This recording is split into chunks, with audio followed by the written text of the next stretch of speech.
저희가 요즘 사도행전을 보는데요. 사도행전에 베드로를 위시한 그런 예수님의 제자들, 사도들과 사도 바울 이런 분들 다 성령 충만해서 교회를 세우고 교회를 역동적으로 그렇게 이끌어갔고요.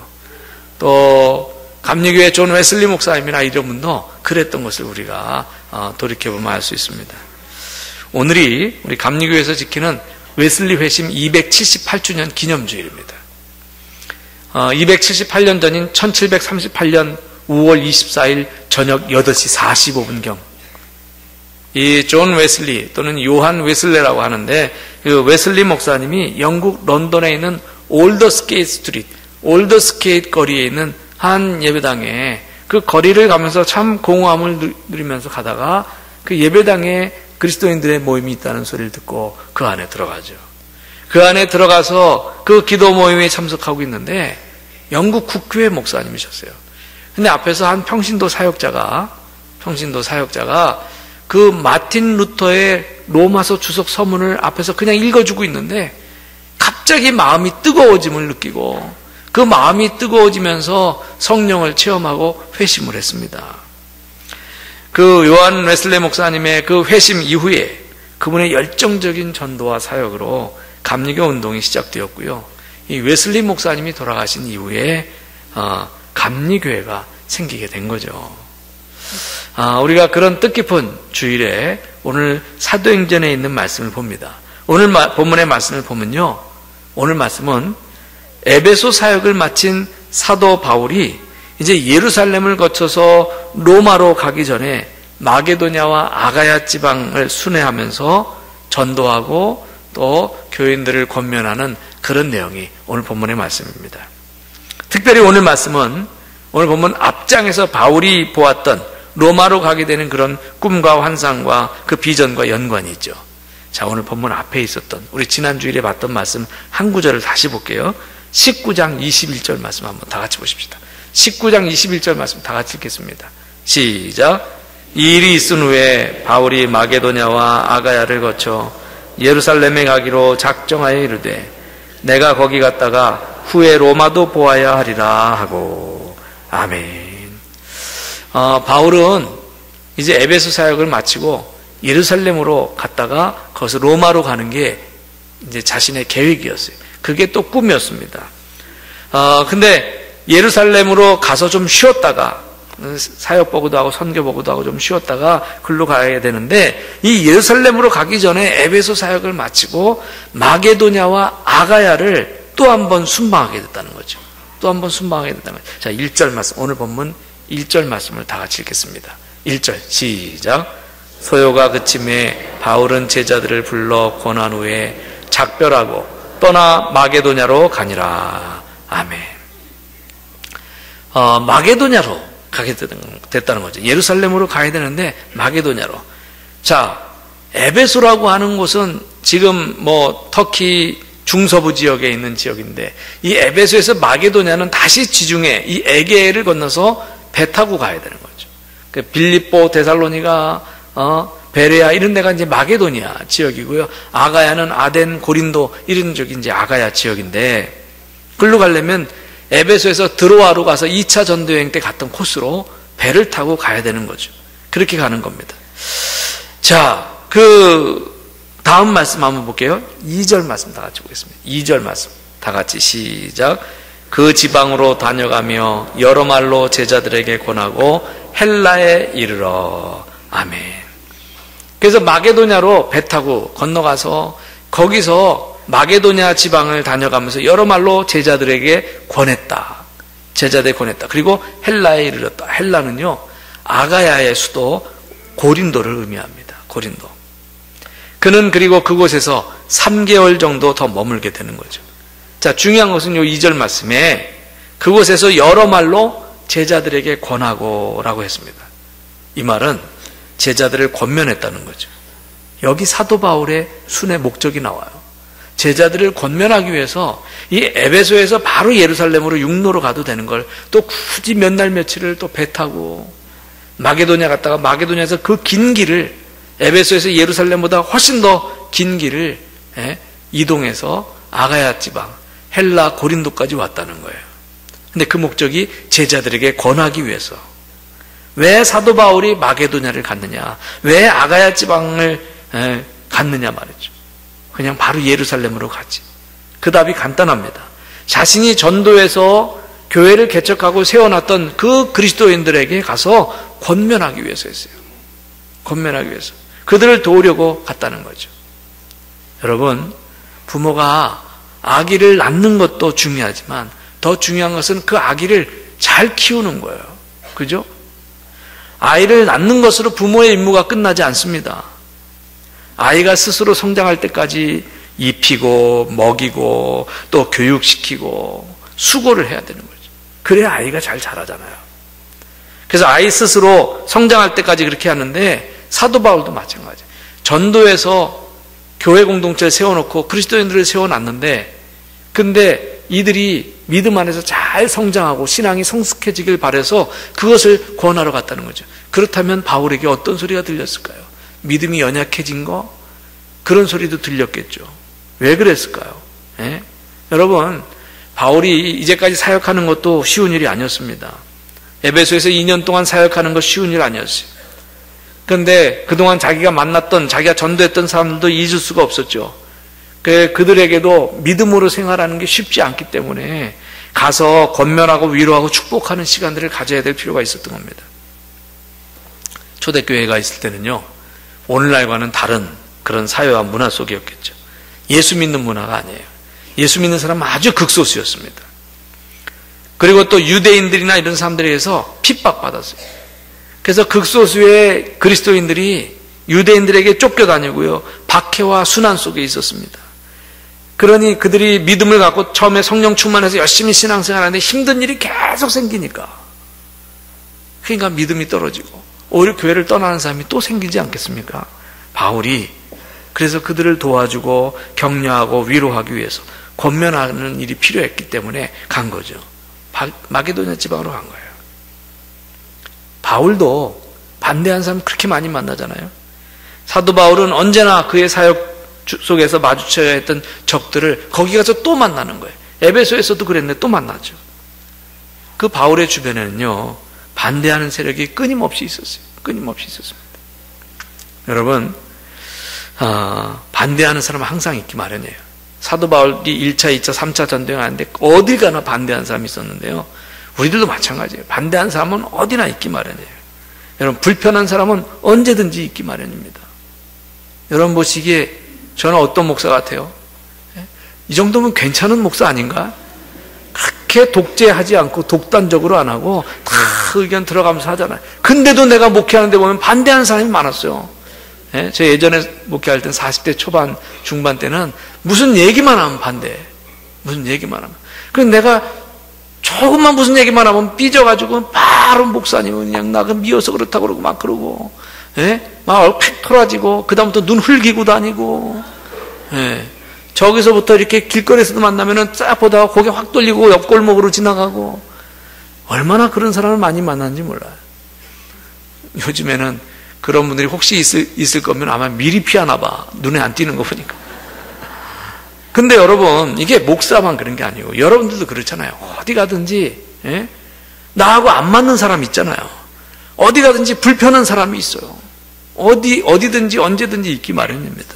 아마 그럼 나를 반대하는 사람이나 또 이렇게 불편한 사람, 이런 사람들이 없는 곳은 그곳이 천국이 아닐까 싶어요. 여러분, 천국 가기 전에는 어디든지 그런 사람이 있기 마련이에요. 자, 바울에게도 그런 사람이 있었어요.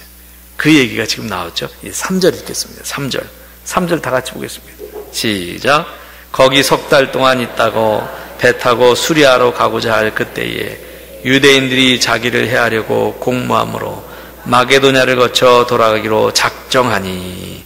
아멘. 사실 바울은 그 고린도에 석 달 동안 있다가 이제 돌아가게 생겼는데 예루살렘으로 바로 가고 싶었을 겁니다. 그동안 얼마나 피곤하고 지쳤겠어요. 얼마나 힘들겠어요.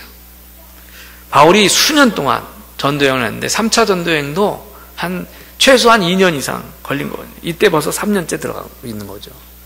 계속 긴장 속에서 그것도 핍박하고 박해하고 자신을 해하려고 쫓아다니는 그런 삶 속에서 늘 긴장하면서 말씀을 전하고 그랬어요. 이젠 좀 쉬고 싶잖아요. 예루살렘 가서 좀 쉬면서 안식하고 싶잖아요. 안식년도 좀 갖고 싶고. 그런데 그는 수리아에서 안디옥을 가기 위해서 바로 배를 타고 가려 했는데 마침 자기를 죽이려고 하는 유대인들의 무리들이 또 나타났다는 거예요. 고린도는 항구 도시예요. 배 타고 가야 빨리 가는 거잖아요. 배를 타고 가려고 하는데 항구에서 바울만 나타나 봐라. 가만 안 놔두겠다. 해코지려고 하는 사람이 기다리고 있으니까 어떻게 항구에 가서 배를 타고 갑니까? 그래서 이 마게도냐를 거쳐서 돌아가기로 작정을 하는 거예요. 그래서 고린도에 바울을 죽이려는 사람들이 진을 치고 있었기 때문에 다른 사람들을 먼저 배 태워서 보내고요. 자신은 마게도냐 위쪽으로 먼 길을 육로로 또 가게 되는 거죠. 아주 멀고 힘든 길을 또다시 걸어서 그렇게 가게 되는 거죠. 바울이 얼마나 고달팠겠습니까? 오늘 우리에게 주는 메시지를 오늘 말씀 속에서 제가 떠올렸습니다. 그것은요, 사명자는 주님의 길을 가는 것이라는 거죠. 여러분, 사명자는 주님의 길을 갑니다. 자, 오늘 본문의 말씀 좀 이어서 읽어볼까요? 4절, 5절 다 같이 읽겠습니다. 4절, 5절 다 같이 읽겠습니다. 시작. 아시아까지 함께 가는 자는 베레아 사람 브로의 아들 소바더와 데살로니가 사람 아리스타고와 세군도와 더베 사람 가이오와 및 디모데와 아시아 사람 드기고와 드로비모라. 그들은 먼저 가서 드로아에서 우리를 기다리더라. 아멘. 바울을 반대하는 사람들, 바울을 해치려는 사람들이 바울을 표적으로 삼고 쫓아오는 상황에서 바울과 함께하는 사람들은 뭐 나았겠습니까? 바울보다는 좀 덜했겠지. 사람들이 바울을 먼저 표적으로 삼으니까 바울을 먼저 죽이려고 했겠죠. 그렇지만 바울 곁에 있는 사람들도 위험하긴 마찬가지예요. 여기 성경이 일일이 발음하기도 힘든 그 사람들의 이름을 계속 이렇게 이야기하는 것은 이 사람들도 그 어렵고 힘든 상황에서 바울과 함께 복음 사역에 힘썼던 사명자들이라는 거죠. 바울은 그래도 이 사람들이 지금 현재로서는 덜 위험하니까 바울을 표적으로 삼고 쫓아오는 사람들이 있어서 먼저 보냈더니 이 사람들이 먼저 가서 거기서 바울의 무사 귀환을 위해서 기도하면서 기다렸다는 거죠. 기다렸다는 거예요. 자, 이제 그 다음 말씀, 오늘 본문의 마지막 절 말씀 봅니다. 6절 말씀 다 같이 읽겠습니다. 6절. 우리는 무교절 후에 빌립보에서 배로 떠나 닷새 만에 드로아에 있는 그들에게 가서 이레를 머무니라. 아멘. 바울은요, 사실은 3차 전도여행을 다 마치고 예루살렘에 가서 예루살렘에서 무교절을 지내기를 원했을 거예요. 왜냐하면 유대인들은 무교절과 같은 그런 큰 명절에는 예루살렘에 웬만한 사람 다 모여요. 그래서 거기서 축제를 열고 그 명절의 기쁨을 함께 나눕니다. 그러니까 3차 전도여행 중에 일찌감치 에베소에서 예루살렘으로 가려고 했던 것은 그 무교절 전에 가서 무교절에 많은 그 신앙의 형제자매들을 만나서 교제하면서 보내기를 원했던 거죠. 근데 자꾸만 여러 가지 소식도 들려서 마게도냐 들리지, 또 아가야 고린도에 들렸지, 거기서 또 바로 배 타고 못 가니까 또 마게도냐를 거쳐서 육로로 갔지. 그러면서 길게 갔는데 거기다가 또 그 빌립보에서 마게도냐까지, 고린도에서 빌립보까지 상당히 먼 거리인데 거기까지 갔다가 거기서 배 타고 드로아에 있는 그들이 갔다고 그러는데, 여러분 배 타고 드로아에 갔는데 닷새 걸렸다고 나와요. 닷새. 오늘 6절에 그 빌립보에서 드로아까지, 그 빌립보 네아폴리 항구에서 드로아까지 닷새 걸릴 길이 아니에요. 2차 전도여행 갈 때 거기 3일이 안 걸렸다고 나와요. 근데 닷새 걸렸다는 건 뭐예요? 풍랑이 심해서, 바람의 역풍이 심해가지고 배가 닷새 걸려서 갔다는 거예요. 굉장히 힘든 여정이었다는 거예요. 바울이 그렇게 해서 드로아까지 갔어요. 그래서 일주일 동안 드로아에서 형제들과 머물게 되었다는 겁니다. 오늘 본문은 여기까지예요. 근데 여러분, 우리가 잘 아는 내용인데요, 오늘 본문은 여기까지인데 그 이후에 바울의 여정은 거기서 이제 밀레도를 거쳐서 가고, 밀레도에서 에베소 교회 장로들에게 또 말씀 부탁을, 마지막 권면의 말씀을 전하고요. 그 밀레도에서 다시 예루살렘으로 가게 되고요. 예루살렘에 가서는 거기서 재판에 붙여져서 죄수의 신분이 되어서 감옥에 갇히고요. 그리고 로마로 압송되어 가고요. 로마로 가서 로마의 감옥에 갇히고, 나중에 그 로마 감옥에서 끄집어내져서 목이 잘려서 사형당하고 말죠. 이게 바울의 그런 삶의 여정이죠.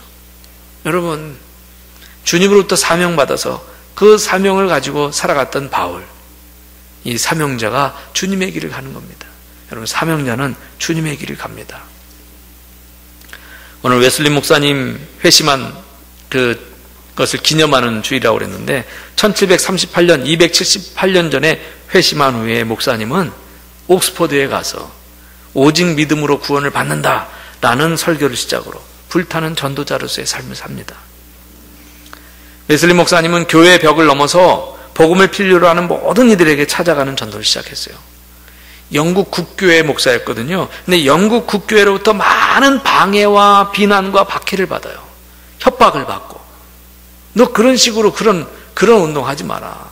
그냥 예배당에서 설교만 잘 전해라. 근데 웨슬리 목사님은 그런 속에서 그 방해와 비난도 받고요, 폭도들의 습격과 돌팔매질을 당하기도 하면서 전도를 포기하지 않았어요. 1739년 4월 1일에는 브리스톨에서 수백 명이 모여있는 공원에 가서 거기서 산상수훈의 말씀을 가지고 설교하기 시작하는데, 수백 명이 모인 자리에서 큰 목소리로 거기서 설교를 시작하는데 나중에 3,000명이 모여요. 그러면서 그 다음부터 거기서 성령의 능력이 강하게 나타나고, 죄인들이 회개하고, 폭도들이 눈물을 흘리며 자복하는 그런 성령의 역사가 강하게 나타나죠. 그 이후로 웨슬리 목사님은 수천 수만 명의 광부와 공장 노동자들에게 가서 복음을 전했고요. 그리고 5개 설교를 많이 하면서 거기서도 놀라운 역사들 일으켰고요. 특별히 어려운 서민들의 삶 속에 뛰어들어서 그들에게 가서 말씀을 전하고 전도하는 그런 사역을 했어요. 그래서 감리교 운동은 낮은 자의 교회, 서민의 교회, 일반 민중의 교회로 시작한 겁니다. 그래서 웨슬리 목사님은 세계는 나의 교구다 라는 캐치프레이즈를 가지고 다니시면서 야외, 탄광, 빈민굴, 또 일반 서민, 백성들의 친구가 되어서 복음을 전했어요. 웨슬리 목사님은요, 영국 전역을 말을 타고 순회 전도를 했는데 50여 년 동안 그분이 다닌 거리가 25만 마일, 지구 10바퀴를 돌 만한 그런 어마어마한 데를 말 타고 다니면서 복음을 전했어요. 그리고 웨슬리 목사님이 설교한 숫자가 한 4만 번 이상으로 1년에 800번 이상 설교를 했어요. 제가 그냥 이 대목만 되면은 기가 죽어요. 저도 예전에 설교 많이 하는 목사라고 그랬거든요. 예전에 목회하는 시절에는 제가 쉬어봤어요. 주일 낮예배, 오후 예배, 수요기도회, 심야기도회 꼬박 하는 것만 일주일에 4번씩이니까 1년에 200번. 새벽기도회를 일주일에 하루만 빼고 제가 다 했거든요. 그러니까 한 300번 되잖아요. 새벽기도 설교까지 합치면 500번이에요. 1년에 500번. 또 같은 교회 성도들한테 한 설교 또 할 수 없잖아요. 그럼 매번 다르게 설교했으니까 5치 35, 3,500번 7년 동안. 안 놀래네. 여러분 역시 안 놀래. 그래도 꽤 한 거거든요. 그러니까 그러면 7년 동안 3,500번 설교했으면 저도 꽤 많이 한 건데, 웨슬리 목사님 평생 4만 번 이상 설교를 하고 1년에 800번 이상 했다는 거죠. 매일 평균 2번 이상 설교를 한 셈이고요. 그렇게 사시던 웨슬리 목사님이 1791년 3월 2일 수요일 아침 10시경에 이분이 소천하시게 돼요. 이분이 돌아가시기 전에 남긴 마지막 말이요, 세상에서 제일 좋은 것은 하나님이 우리와 함께 계시는 것이다, 이런 말씀하셨어요. 하나님이 우리와 함께 계신 것이다. 웨슬리 목사님이 생활하셨던 그 집에, 목사님이 쓰셨던 침대에 제가 잠깐 누워봤어요. 그 웨슬리 목사님은 너무나도 내 키랑 비슷해. 내 키랑 비슷해. 그것도 참 영국 사람인데, 이 앵글로 섹슨족이 원래 장대하거든요. 근데 웨슬리 목사님은 키가 딱 나만해. 그래서 그 웨슬리 목사님 그 생가에서도 굉장히 그 새기고 왔는데, 88세의 일기로 눈을 감으시면서 세상에서 제일 외운 것은 하나님이 우리와 함께 계시는 것이다. 이 말씀을 남기고 눈을 감았습니다. 웨슬리 목사님의 전도 활동으로 말미암아 영적으로 어둡고 공산화될 가능성이 가장 높았던 산업혁명이 일어났던 그 영국에서 공장 근로자들이 제일 많았던 그 영국에서 그래서 공산화될 가능성이 높았는데요. 웨슬리 목사님의 전도 활동으로 복음으로 새롭게 변화되게 되는 거죠. 여러분, 사명자는 결국 주님의 길을 가는 거예요. 사명자는 주의 길을 가는 거예요. 오늘 성령 강림절 후 두 번째 주일이고요. 존 웨슬리 회심 기념주일이기도 했는데 사도 바울이나 존 웨슬리 목사님 또는 이렇게 선교사들 다 이분들도 사명자들이지만 그분들만 그렇겠어요. 신앙을 갖고 살아가는 여기 있는 여러분 모두가 다 믿음 안에 살면서 주님으로부터 사명을 받은 사명자들입니다. 내가 믿음 안에 살면서 내가 있는 곳에 복음의 영향력을 끼치라고 하는 사명자들이죠. 그래서 우리들이 바로 이러한 사명자의 삶을 살아야 되겠죠. 이 시간 저와 여러분의 삶이 주님의 뜻을 이루는 그런 사명자의 삶을 살아서 하나님께 영광 돌리고 하나님이 주시는 그런 임재와 동행의 축복을 누리게 되시기를 주의 이름으로 축복합니다.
When troubles come and my heart burdened be, then I am still and wait here in the silence until you come and sit a while with me. You raise me up so I can stand on mountains. You raise me up to walk on stormy seas. I am strong when I am on your shoulders. You raise me up to more than I can be.